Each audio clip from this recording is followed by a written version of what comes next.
In this video, I'll show you how to complete a student file successfully on our platform. Once you log into the platform, if you click on the top right icon menu, you can go to your profile page.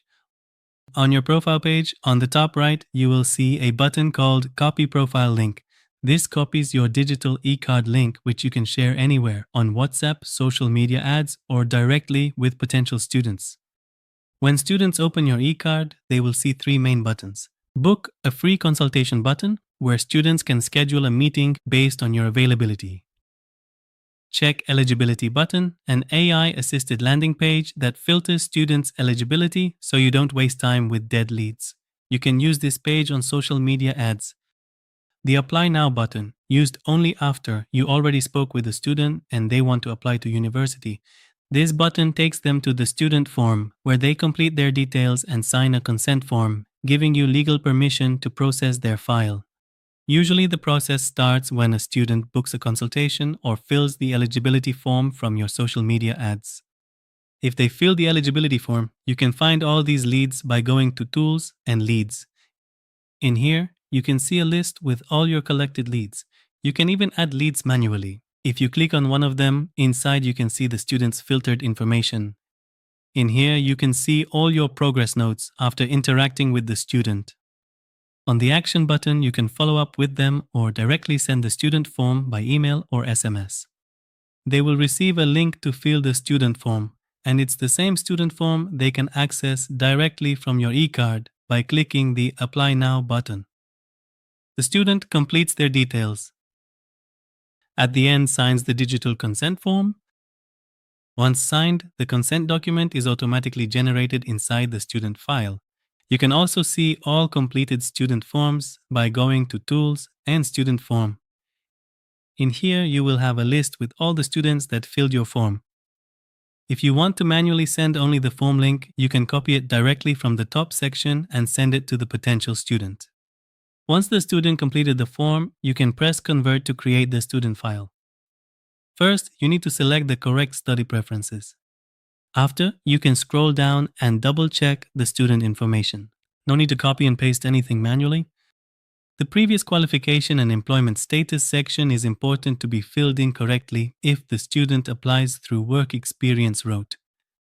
Our AI will use this section to generate a CV, so you can use the Generate Responsibilities with AI button to help prepare the future CV. You can even go further to generate a short description of the student that's going to show in the top part of the CV. Scroll down and check that everything is completed correctly and press Save. The student file has been created successfully. You can find it if you go to Applicants on the menu. Usually, it appears at the top of the list. Open the student file by clicking on the student's name. Inside the Profile tab, you can check the student information and wait for the student to confirm their email address.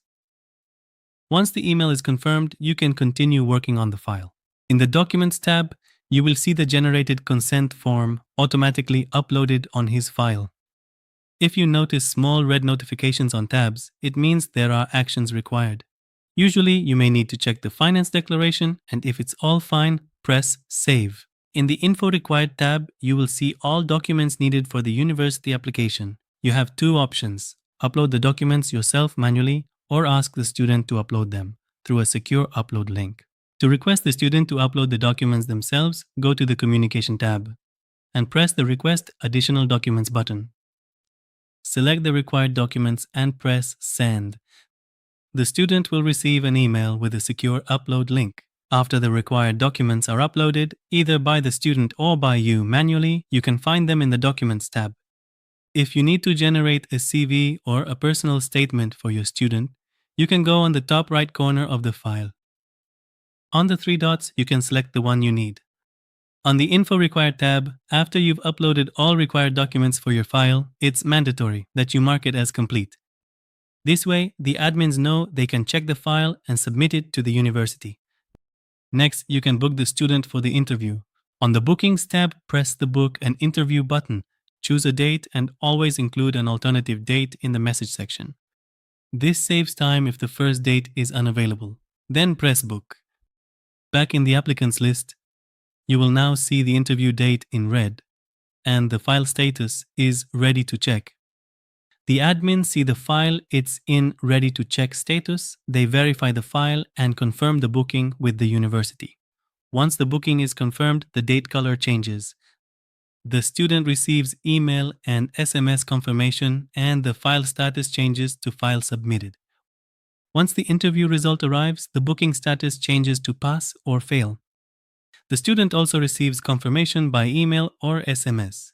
If the student fails, sometimes another interview can be booked.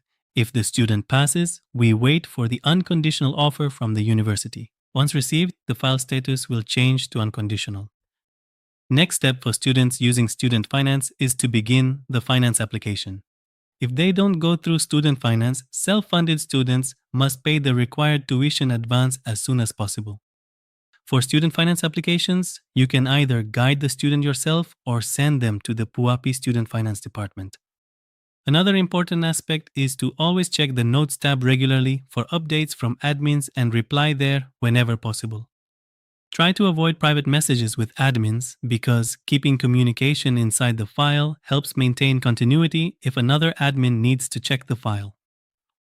Also, check your planner regularly for new consultation bookings made through your e-card. Your e-card is one of the most powerful tools you have. And if you ever need help, please use our official communication channels such as the WhatsApp group, internal chat, or email. This concludes the part of the training on how to create a student file on our platform. Thank you. See you on the next module.